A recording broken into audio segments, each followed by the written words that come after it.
Hello. Uh, Welcome to the first Sunday meditation class.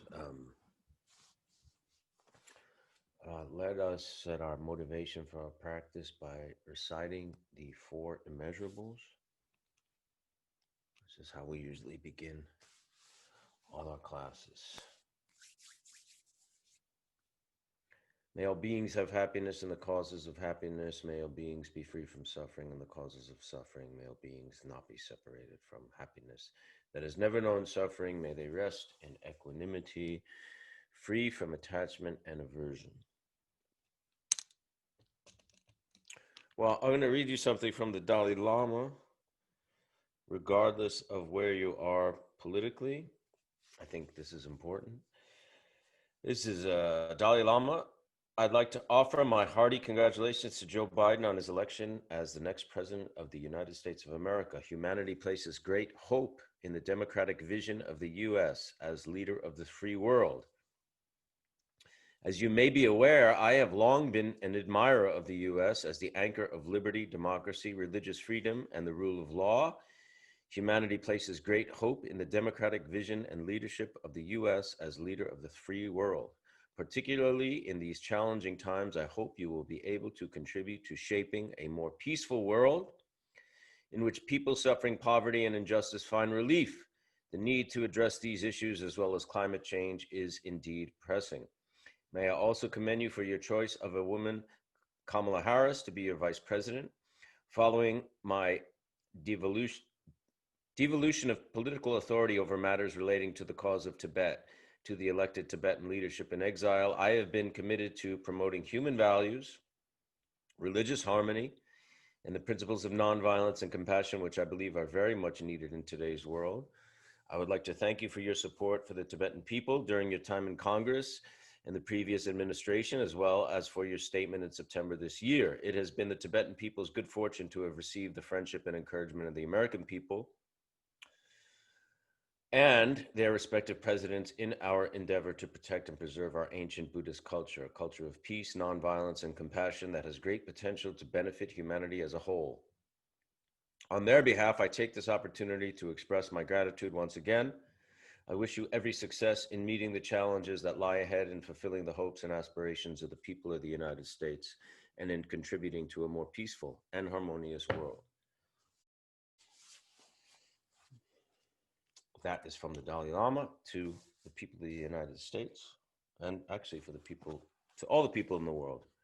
Let us, some of you this may be your first time because it's a different day and you haven't been able to do the meditation, so I'll do a very brief explanation of our technique and then we'll meditate a bit. This is our 13th class. So you should sit comfortably, cross-legged if you like I do, or cross-legged however is comfortable, or I like a cushion to have your hips a little bit above your knees. You can sit in a chair. If you're in a chair, make sure your back is straight. Probably better if your hips are above your knees or even and your feet flat on the floor if you're in a chair. Back should be straight but not rigid, not forced. Straight but relaxed. Shoulders back a little bit but relaxed. Head at a comfortable angle. Centered. Chin slightly tilted. Now your teeth should be slightly open. Your mouth can be either open or closed, but relaxed, not tight, not jammed, you know. Tongue should rest between the top of your front teeth where it meets the roof of your mouth. I like to fold my hands like this, open palm, back of the hand, curved in the lap. Or you could just put your, like this, or like this, or like this. Some people do this. Whatever's comfortable, whatever you like, whatever you connect to.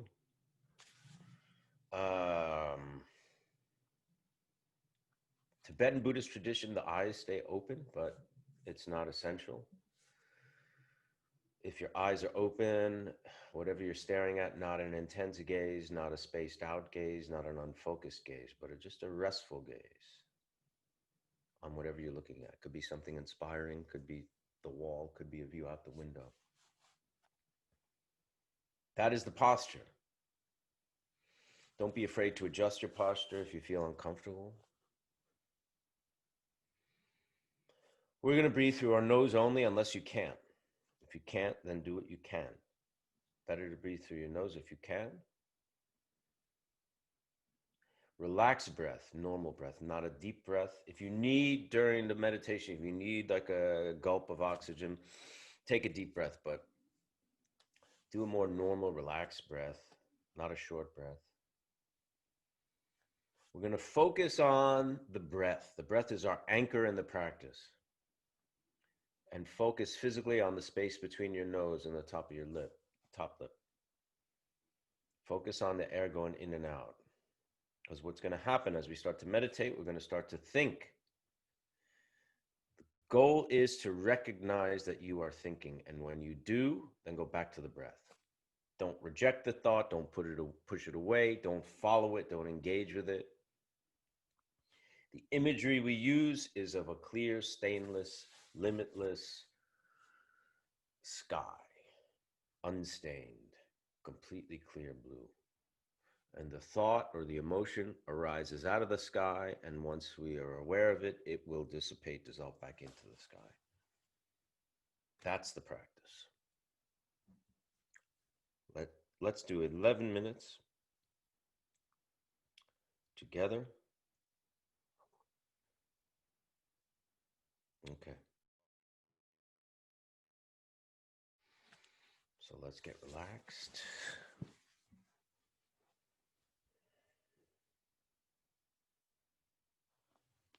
If you feel yourself getting drowsy or like spacing out, you can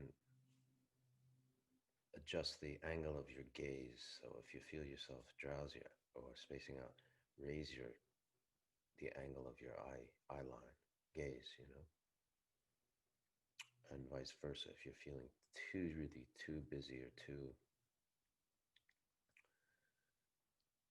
much static, too much noise, you can lower it a little bit, the gaze, the angle of the gaze. Not too much, you don't want to be looking down at the floor, but a slight adjustment can make a big difference.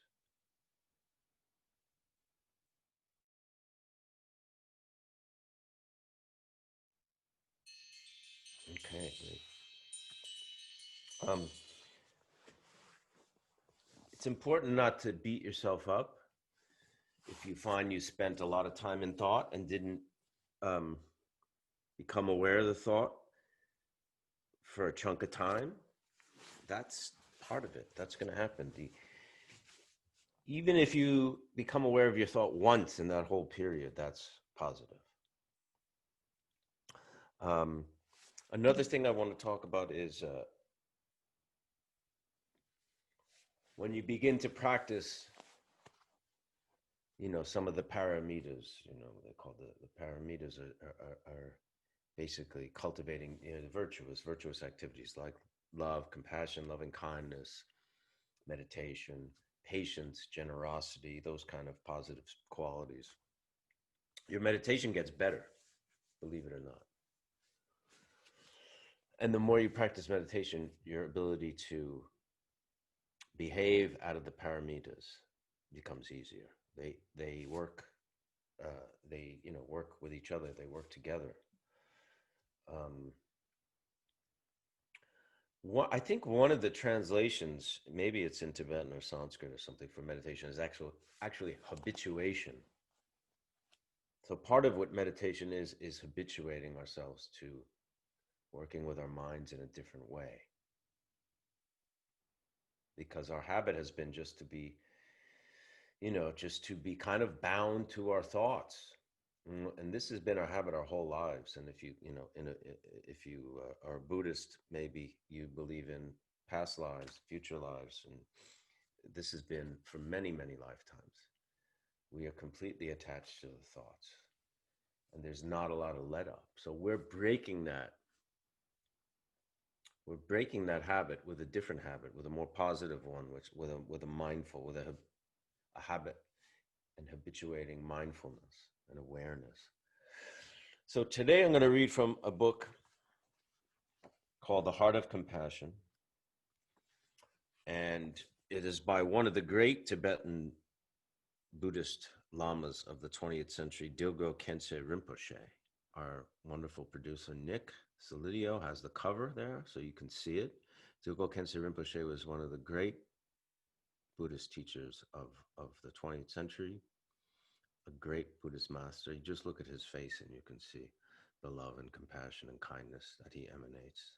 There's a great documentary about him called Brilliant Moon, which is probably available on YouTube, Netflix, or Amazon, one of those three, streaming, or you can buy it probably online. Brilliant Moon, narrated by Richard Gere and Lou Reed. And it's a very inspiring movie. So this book is a commentary on a very small text that I probably have here. That my teacher, Garchen Rinpoche, it's kind of the heart teaching of his, and he gives these small booklets out. The 37 Practices of the Bodhisattva by Gyaltse Togme Zampo. Gyaltse Togme Zampo was a monk. It's kind of similar to the, we spoke last week about Shantideva's guide to the Bodhicharyavatara, which is the guide to the Bodhisattva's way of life. This is a more condensed version of that in 37 verses. You should find that. Golchu Togmes, that's the 37 practice. But this book is a commentary on, the stanzas are very short. They're only pretty much 4 lines each. Dilgo Khyentse Rinpoche goes into them in detail, but we're going to use stanza 11. All suffering, without exception, arises from desiring happiness for oneself, while perfect Buddhahood is born from the thought of benefiting others. Therefore, to really exchange my own happiness for the suffering of others is the practice of a bodhisattva. That's the stanza from Golchi Togme's 37 Practices. Now I'm going to read Khyentse Rinpoche's commentary. At present, when you feel happy yourself, you are probably quite satisfied. Other people may not be feeling happy, but you do not really consider that to be your problem. When you yourself feel unhappy, you are too preoccupied with being rid of whatever it is that is upsetting you to care, or even to remember that others might be feeling unhappy too. All this is completely deluded. There is a way to train yourself to see things from a wider perspective. It is a practice called exchanging oneself and others, and consists of trying to put others in your place and put yourself in theirs. The idea is, on the one hand, to imagine that you are giving away to all beings whatever good things may happen to you, however small they may be, even a spoonful of good food. And on the other hand, to remember the unbearable suffering that others are going through and make up your mind to take all those sufferings upon yourself with the same readiness a mother feels when she takes upon herself the suffering of her child. Indeed, when you reflect that all beings must have actually been your kind parents at one time or another, and that surely you therefore owe it to them to do as much for them as you possibly can, you will be able to bear happily whatever hardships you may have to endure to help others. When you can actually take others people's suffering upon yourself, rejoice that you have fulfilled your aims. Never think they did not deserve so much help, or that you have now done quite enough for them. That's very... that's a hard practice of the bodhisattvas, you know. So you imagine, we spoke about this last time, that Buddhist, you know, we've had countless lifetimes before and after this one, countless. There have been countless big bangs and countless universes and world systems. So there's an infinite amount of lives that we've had before, and mathematically that means all beings at one time or another have been our parents or our children. That's how Buddhists look at it. That's how they try to have the view. So in that sense, if we work on expanding our sense of compassion to all beings in that respect, it's a way of approaching that, you know. Those of us who are parents, those of us who are children or brothers and sisters, often you have children or parents or brothers and sisters that do things that infuriate us. Sometimes they do very cruel things to us. and yet we still maintain a level of love and compassion for them. It doesn't necessarily mean we'll let them do these things that are cruel, or we won't, kind of reprimand them for that, or protect ourselves against that. But some level that we still maintain an amount of love and compassion. And these teachings are about expanding that. And it's about intention. It's not so much about you're gonna walk up to strangers and just give them everything in your pockets, or kiss them or hug them, or what. We're talking about a view of how we interrelate to the world and how we look at the world, rather than just dividing everything up into enemies and friends and, competition and allies and things, and trying to have a bigger, more expansive view of the world. I also just want to say, you all should, our Dharma sister and fellow student Sharon Leaf has been in the hospital battling COVID the last few weeks, in and out of the hospital. The last few days were very difficult. She was in a coma. Many of you have written messages to her or to me, have sent voicemails to her that were being played for her while she was in the hospital. These things contributed greatly to her state of mind, and a positive state of mind that helped her, I think, helped her approach this suffering, this difficulty, with a strong mind, a strong attitude. And I basically, what I want to say, I'm very grateful for all of you for participating that way and for reaching out. But I also feel you should take that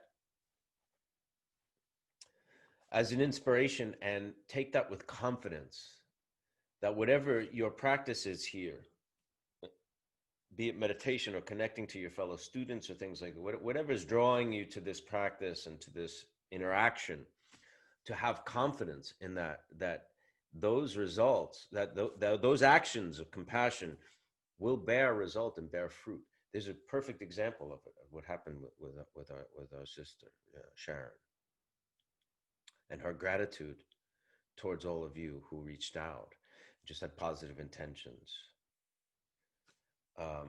Have confidence in that, not just here with us or with Dharma students, but in life. Have confidence in that, There's a dignity in that, there's a sanity in that, and there's a, have confidence that works, that's beneficial, not just for you, but for others and for you. Okay. Let's take some questions and then we'll meditate again. How can you take on others' suffering without getting overwhelmed? Well, you're not literally taking on their suffering. You're doing this in a theoretical way, right? Someone has COVID or something. I hope you don't mind. Our producer Nick has some family members with COVID, and we should extend the same positive mental outlook and prayers and good vibes and compassion towards him and his family. These things help us. Now, if I say I'm taking on the suffering of someone who has COVID, I'm not literally getting COVID. In a sense, I have to have confidence in my practice that you're making the connection and the intention to benefit others, by understanding their suffering, by sitting with them in their suffering, metaphorically, of course, or theoretically, or imaginatively, however you're doing that. But it's setting your intention towards connecting with them on that level and understanding what they're going through, right? I mean, I could think of someone who's across the world in India and say, I want to take on the suffering of this person who's living in abject poverty. I'm not literally doing that. I'm not all of a sudden transforming into my circumstances into theirs. But I am connecting to their situation with an attitude and a mental outlook of love and compassion and connection. And that's where the value is. So I don't think we need to fear being overwhelmed by those things. Do you think it's important to the practice to have faith in the intentions of strangers, even if they seem destructive? I don't know about that. I think the intention. I don't think you should worry about the intention of other people. You should worry about your own intentions. You have no power over other people's intentions. You only have power over your own and control over your own intentions and how you see the world. I mean, I've said this time and time again. Having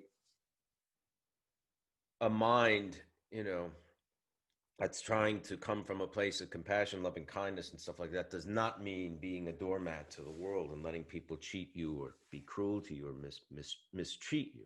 That is not what we're saying. Actually, that's doing them harm because you're allowing them to create negative karma if you allow them to do negative actions to you. So, in a sense, there's an element of almost warriorship. You know what I mean? Like an honorable warrior who's saying, uh, I will defend this, what I believe in, with a lot of courage, um, and with a positive mind, with a mind, that's about compassion. We're not talking about letting people harm us. I don't I don't walk out the door and walk down the street and like trust the motivations of every stranger. I don't do that. But sometimes as an exercise, if you are walking down a busy street, you can look at all the people on the street and just imagine them as all Buddhas, or imagine them as all your children or your parents or something, to just try to have a different way of looking at things.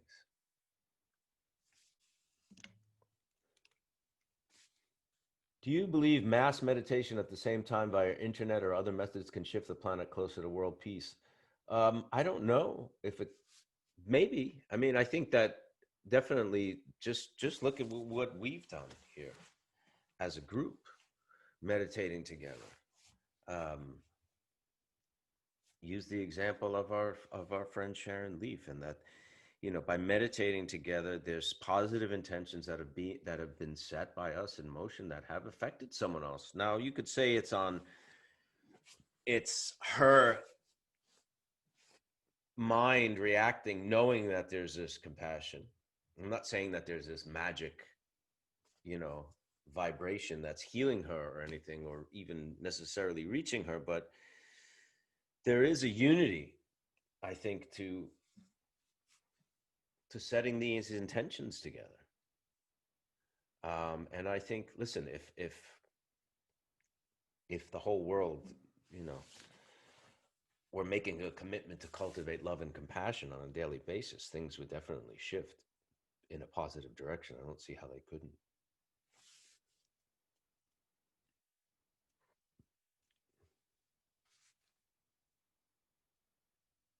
I'm an experienced meditator who fell off their practice, and I'm looking to renew my investment. Any suggestions or advice on refreshing one's practice and becoming student again? My advice would be refresh your practice and become a student again. I mean, there's no substitute for practice. You know what I mean? It's like saying, you're out of shape. You were an athlete, or you were in shape, and now you're out of shape. How do you get back in shape? Well, you got to train. You're not going to get back in shape by sitting on the couch and eating junk food, right? You're going to eat healthy. You're going to get rest. You're going to exercise. You know, think you can't just run a marathon if you've never ran, right? You have to start slow, and you run a mile, then you run 2 miles, and then you build up that practice. The same with what we're doing. Um, and if you used to run marathons and you've stopped for 10 years, you're not going to be able to go out and run a marathon, without really, I don't think you could, but you have to start training again. Start in small steps, small doses.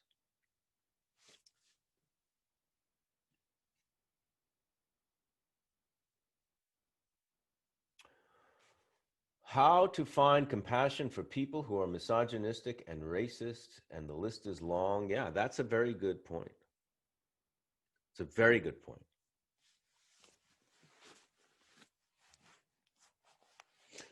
I'll get to the personals. My grandfather was someone I loved very dearly, who loved me very dearly.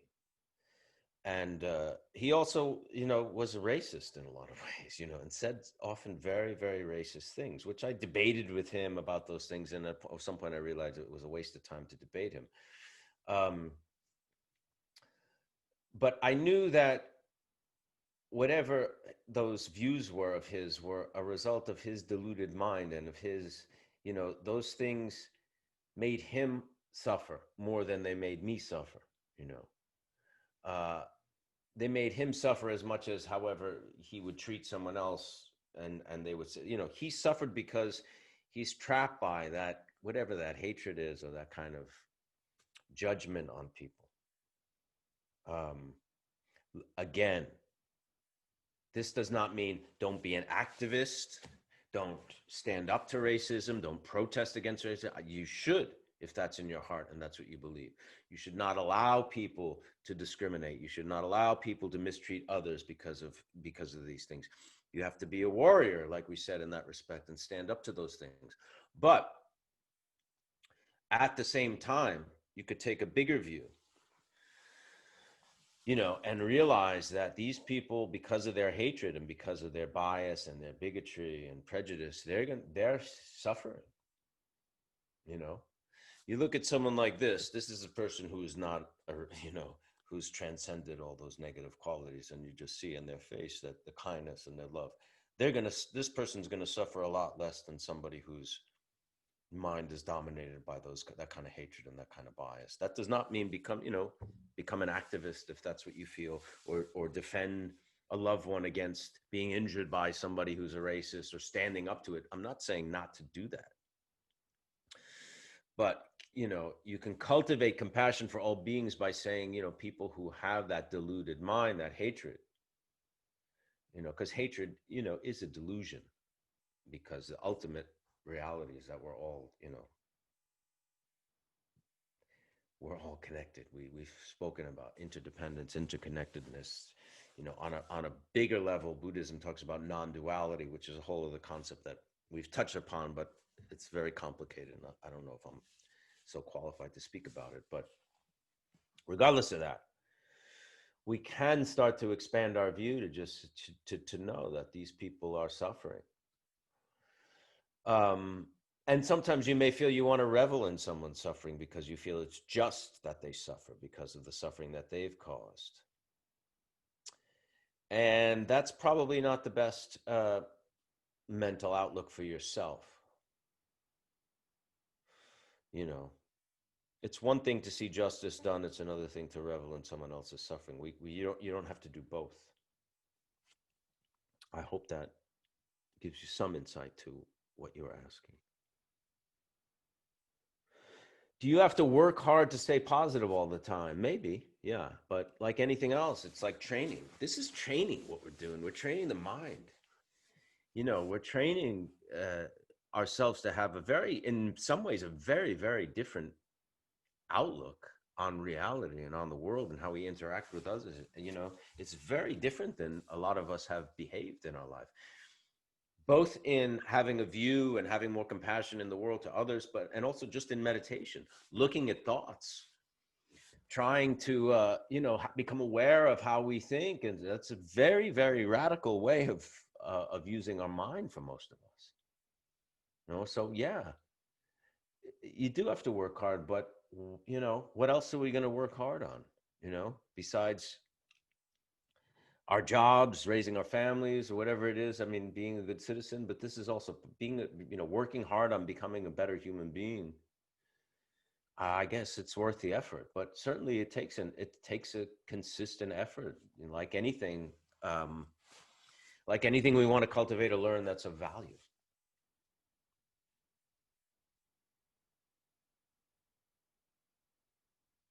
Can you explain what the chanting at the beginning is? That is my teacher, Garchen Rinpoche. If you're interested in him, you can go to the website Garchen Buddhist Institute, Garchen. Garchen Rinpoche is the Tibetan Buddhist Lama. He is doing the White Tara mantra, which is Om Tare Tu Tare Tura Mama Ayujana Punya Pustam Kuru Soha. I don't know what the translation literally is, but mantra in Tibetan Buddhism is also often used in meditation. So you're using the speech consciousness in a spiritual way. Mantra, they also say, protects the mind. So if you're reciting mantra, chanting mantra, it kind of is another level of keeping outside thoughts at bay in a way. But those practices are usually given to you by a teacher. I put it up just because I find it inspiring, just hearing his voice, because I love him and he's my teacher and I have a lot of devotion to him. And it means a lot just to hear that. I just thought I'd share it with you. Hearing his voice, I'm sure will bring benefit to some. What do you think is the role of sentimentality in compassion or Buddhist practice? Do you think there's a level of sentimentality that can detract from being compassionate? Sentimentality, I think maybe what you're leaning into is pity.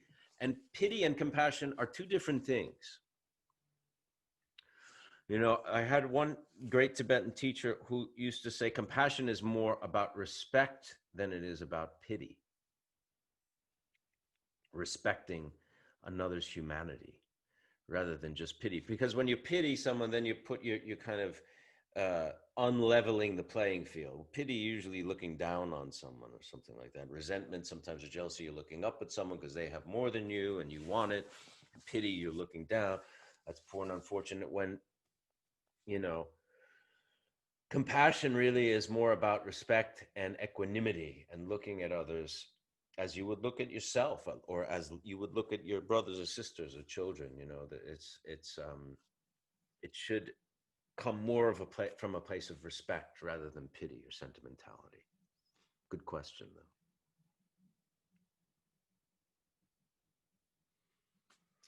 What is Buddhism's viewpoint on limits to helping others?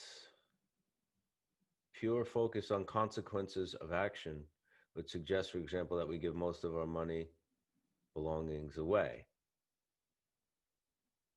I spoke about that a little bit. No, it's not. It's you know, you can't save every person in the world. You know what I mean? The limits are the limits are what is healthy. What is, you know, you can't give away all your food and not eat. You know, that's not going to make sense. You know, when we're talking about a view, looking at the world, you know, there's, you know, whatever, 9 billion people, however billion people, where you most, you know, you can't physically and materially affect all those people, right? So you know, we're talking about having a view of others with compassion, you know, viewing others and viewing them, you know, the rest of all beings on the planet with compassion, you know.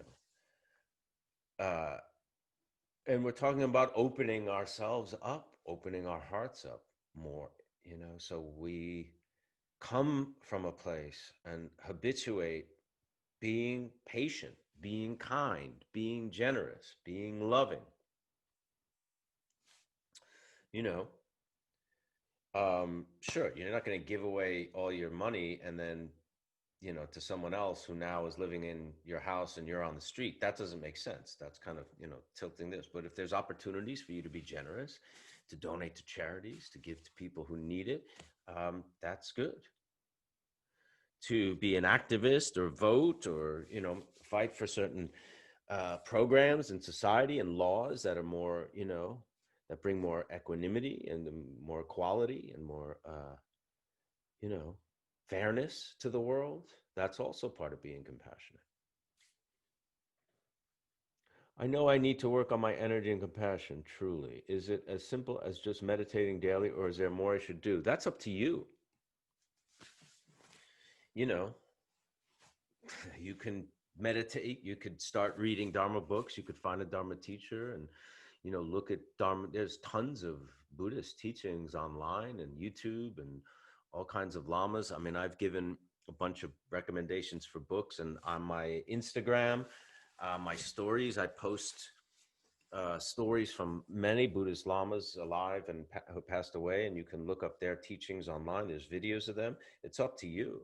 You know, you can become a monk. I mean, the limits are yours. You know what I mean? Some people go that far. Become a nun or a monk or a teacher or whatever. that's for you to decide how much you want, how much you want to commit to making this more. Some people start to study it or get a degree, and start reading books every day, or practice twice a day. It's up to you. What you can handle, what you're inspired to do, what starts giving back to you, so it inspires you to do more. Okay, I think we will go back to practice. Let's do another 11 minutes. Thomas. Okay.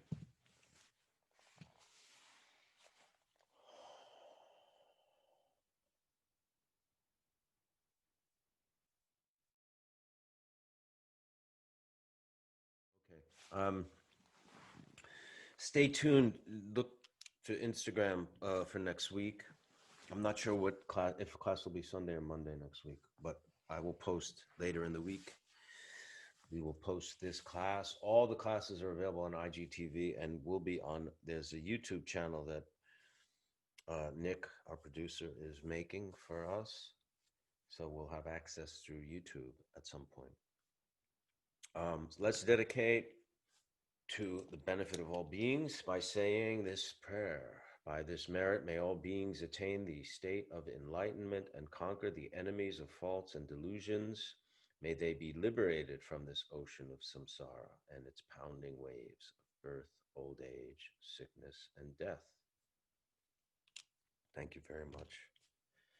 Don't be discouraged if you feel like your practice is not what you want it to be. It's the key is to do it. It's more about consistency than it is about quality. And our opinions of if it's good, if it's bad, if I'm thinking too much, you're gonna think it's gonna happen. And the more you do this, the more the more you'll connect to it, the more you'll kind of it will get better. Your practice will get more rewarding. So stick with it if you're inspired to, and if it means something to you. But it means a lot to me that you're here. It really does. You have in many more ways than you can imagine. So thank you, and I will see you next week, hopefully.